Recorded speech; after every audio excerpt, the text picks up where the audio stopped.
नमस्कार, मैं शिखा मिश्रा आज आपसे फिर मिलने आ गई हूँ। आज मैं आप लोगों को शिवरात्रि यानी महाशिवरात्रि के बारे में बताने वाली हूँ कि कैसे शिव और शक्ति की पूजा होती है। यूँ तो वो भोलेनाथ है, उनको कोई धाम झाम की पूजा नहीं चाहिए, कोई यज्ञ हवन नहीं चाहिए, कोई सोने चांदी नहीं चाहिए, कोई भव्य पूजा नहीं चाहिए। बस वो जल और बेलपत्र से ही खुश हो जाते हैं। वो सबसे पहले मनुष्य का भाव देखते हैं कि आप अपने मन को कैसे रखते हैं। वो शांति प्रिय भगवान हैं। उनके ही भाव से ही योग पूरा होता है। आप लोगों को सभी पता है कि कैसे वो एक शिकारी से खुश हो गए थे जब एक शिकारी उस पर अनजान से जल और बेलपत्र दे दिए थे। तो ऐसे हैं हमारे भोलेनाथ। उनको प्रसन्न करना बहुत ही आसान है और बहुत ही निर्मल है। शिवरात्रि यानी महारात्रि, इस रात्रि में जो भी मनुष्य 4 पहर की पूजा करता है, यूँ तो भोलेनाथ मन से पूजा की गई हुई कभी भी स्वीकार करते हैं, लेकिन ऐसा विधान है कि वो रात्रि बहुत महत्वपूर्ण रात्रि होती है, बहुत पवित्र रात्रि होती है, बहुत शुद्ध रात्रि होती है, क्योंकि इस दिन महाशक्ति और शिव जी का विवाह हुआ था, जिससे ये रात्रि बहुत महत्वपूर्ण रात्रि है। और इस दिन जो कोई भी मनुष्य 4 पहर की पूजा करता है तो और भी अच्छा और शुभ माना जाता है और उसकी एक मनोकामना तो ज़रूर पूर्ण होती है। तो इसलिए मैं आज आप लोगों को बताना चाहती हूँ 4 पहर की पूजा कैसे शुरुआत होती है। इसकी सबसे पहले शिव पुराण में लिखा हुआ है कि शाम के पहर से लेकर अगले सुबह 6 बजे तक 4 पहर की पूजा होती है। यानी कि जैसे इस साल 11 मार्च को है महाशिवरात्रि, तो 12 मार्च के 6 बजे तक की ये पूजा होती है, जो 4 पहर की पूजा होती है। तो 4 पहर की पूजा होती है 6 बजे से लेकर 9 बजे तक। पहली पूजा, जिसमें भगवान शिव को दूध और जल चढ़ाया जाता है। दूसरी पूजा, जो 12 बजे से लेकर 3 बजे तक होती है, ये होता है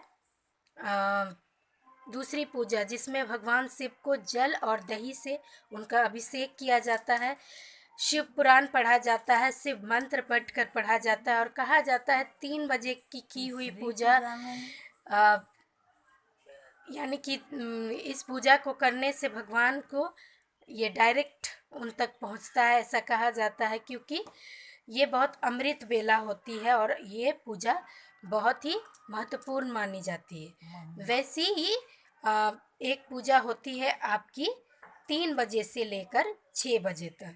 तो ये हो गया आपका 4 पहर का पूजा, जिसमें लास्ट में घी, मधु और भगवान को जल अर्पित किया जाता है और बेलपत्र। भगवान को पहले घी से स्नान किया जाता है, मखाया जाता है पूरा उनके शिवलिंग पर। और आपको ये पूजा अगर हो सके तो मंदिर में जाकर ही कीजिएगा तो बहुत शुभ माना जाता है, और नहीं तो अपने घर में पूरे विधि विधान से, यानी कि कोई विधि विधान नहीं, जो मैंने आपको बताया ऐसे ही शिव पुराण में लिखा हुआ है जो मैं आपको बता रही हूँ। तो इस साल 11 मार्च को आपका महाशिवरात्रि है। यूँ तो लोग नहा धोकर सुबह स्नान करके सूर्य देव को पहले आप जल दीजिए, उसके बाद भगवान शिव को पूजा करने जाइए, मंदिर जाइए या फिर अपने घर में कीजिए। यही विधान जो आप लोग रोज़ करते हैं वो करना है और मंदिर में जाके पूजा करनी है। भगवान शिव को अगर पूजा करना है तो कहा जाता है कि उपवास के दिन बेलपत्र नहीं तोड़ना चाहिए। यूँ तो भगवान शिव में जो चढ़ा हुआ रहता है उसको भी धोकर उनकी पूजा करनी चाहिए उसी बेलपत्र से। तो वो उतने ही माननीय होते हैं जितने आप पेड़ से तोड़ कर करेंगे। तो यही थी पूजा। और मैं आप लोगों को कुछ बातें बताना चाहती हूँ। जैसे महापुराण में, शिव पुराण में लिखा हुआ है कि इस दिन भगवान शिव को जो लोग, जैसे कि घुटने दर्द या शरीर दर्द होता है, तो ये मैं उपाय बता रही हूँ, तो या फिर पेट दर्द होता है, पीठ दर्द होता है, किसी का, औरत लोग का बहुत ज़्यादा कमर दर्द होता है, तो भगवान शिव पे जो बेलपत्र चढ़ाया हुआ रहता है, उस बेलपत्र को आपको 12 बजे रात्रि को भगवान शिव का नाम लेकर, और अगर आप मंदिर में हैं तो उनके सबसे ऊपर जो बाहर जो गुंबज बना हुआ रहता है उसे देखते हुए उस बेलपत्र को आपको खाना है 12 बजे रात को, यानी कि जिस दिन शिवरात्रि है उस दिन चबा चबा कर आपको वो फल बेलपत्र को खा लेना है। कहा जाता है इस दिन ऐसा करने से आपके कोई भी शरीर का दर्द ठीक हो जाता है। चाहे आप कितना भी दवाई कर लिए हैं, कितना भी उपाय कर लिए हैं, वो दर्द आपका नहीं छूट रहा है, तो आपको ये कर लेना है। दूसरी चीज़ एक मैं और बताना चाहती हूँ, जैसे कई हज़ार गुना अश्वमेध यज्ञ होता था पहले, आप लोग जानते हैं इसके बारे में, सुने हैं, पढ़े हैं। तो भगवान शिव में शिवरात्रि के दिन अगर कोई भी मनुष्य एक बेल भी, बेलपत्र नहीं बोल रही हूँ, बेलपत्र तो चढ़ाना ही चाहिए, लेकिन एक बेल भी कोई अगर चढ़ाता है तो उसे अश्वमेध यज्ञ का फल मिलता है। तो अगर आप हो सके तो एक बेल शिव जी पर जरूर चढ़ाएं। जैसे कि लोग बहुत ज़्यादा झूठे बोल लेते हैं, बहुत ज़्यादा पाप कर लेते हैं, तो कहा जाता है कि जो मनुष्य भगवान शिव को स्वच्छ मन से, पवित्र मन से जल चढ़ाकर उस पर एक धतूरे अर्पित करते हैं, जो भी आपने पाप और झूठ बोला है बहुत कोई जगह, तो इसकी भी मुक्ति मिल जाती है। तो इसलिए अगर किसी से भी अनजाने में भी कोई भी पाप हो गया है या कोई भी मनुष्य को आपने झूठ बोला है, तो कहा जाता है कि शिवरात्रि के दिन कोई भी एक धतूरा चढ़ाए तो वो पाप मुक्त हो जाता है। ये मैं आप लोगों को बता रही हूँ। और अगर कोई मनोकामना आपकी इच्छा पूर्ति करनी ही है तो भगवान को यानी शिव जी को लाल चंदन से उनके शिवलिंग पर ओम लिखिएगा, तो इससे इच्छा पूर्ति, जो आपकी बहुत दिनों से इच्छा है वो इच्छा पूर्ण नहीं हो रही है, आप उसे पाना चाहते हैं, तो ये इच्छा पूर्ण होगी आपकी शिवरात्रि के दिन अगर आप लाल चंदन भगवान शिव को चढ़ाएंगे। और जहाँ पे जो उनकी धारा बहती है, जहाँ पे उनकी जो जल आप चढ़ाते हैं और जो धारा बहती है, उस जगह पे कोई भी मनुष्य शिवरात्रि के दिन मधु से ओम लिख दे तो उसको थायराइड से छुटकारा मिल जाता है, उसकी थायराइड कभी नहीं होती है। ओम लिख लीजिएगा, उसके बाद जो भी वहाँ का पानी जो धारा है उसे अपने एक बोतल या कोई भी जार में रख कर उसे 3 दिन तक आपको पीना है, इससे आपको थायराइड से मुक्ति मिलेगी। ऐसा शिव महापुराण में लिखा हुआ है, इसलिए मैंने आपको बता दिया। शिवरात्रि के दिन शक्ति माता की पूजा होती है, वो अर्धनारीश्वर हैं, आधे शक्ति आधे शिव।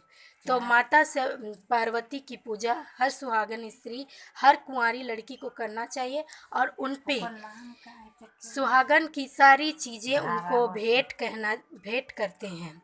इसलिए आप माता पार्वती को चुन्नी, चूड़ी, सिंदूर, टिकली, बिंदी जो भी है उनको सारा सुहागन की चीज़ें, सारा श्रृंगार उनको उनके ऊपर आपको अर्पित करना है।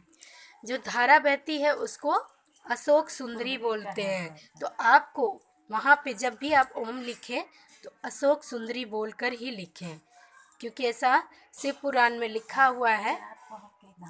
और चारों पहर की पूजा जो भी मनुष्य करता है, हर एक इच्छा भगवान से कहता है पूरे मन से, पूरे तन से, तो इच्छा जरूर पूर्ण होती है।